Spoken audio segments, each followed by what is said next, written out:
So what we're going to do is we're going to apply it with our B&G bulb duster. This is where this becomes handy, where we have places that we want to get into. That's granular. This is a granular, so I got this little hole right here that I can stick it in, and I can't get underneath a lot of these places. All right. So what I'm going to do is tilt it over a little bit.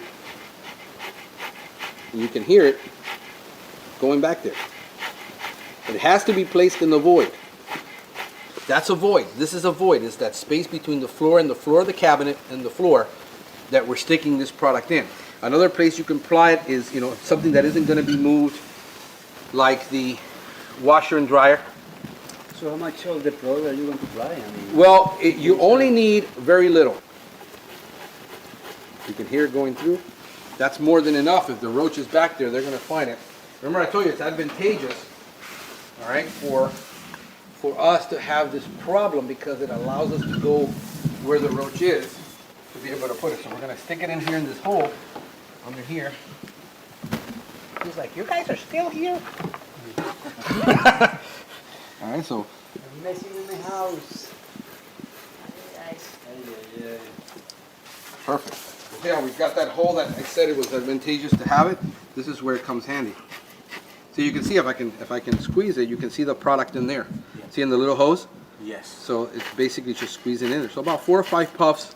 Doesn't need too much. We're using micro dosages. This is the only void we have that we can put bait in. So we're going to stick our B&G bulb duster. I'm going to show you.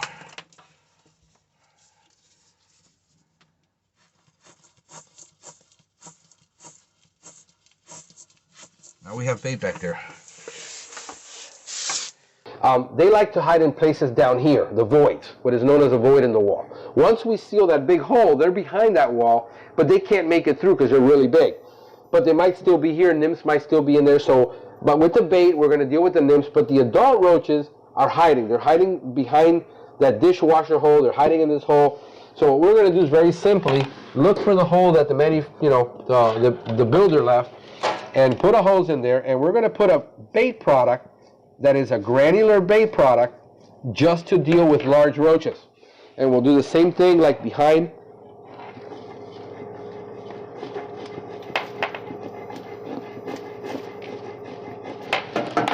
There you go, and it's just behind there. They're going to find it, they're going to eat it, they're going to die, and that problem should be temporary, should not keep reoccurring. But, you know, we're going to go ahead and treat it, and that's the way we would do it if you had 2 different types of roaches. There's absolutely no need to spray anything in your home to get a roach problem resolved, or many other problems in the home like ants. There's absolutely no need to spray.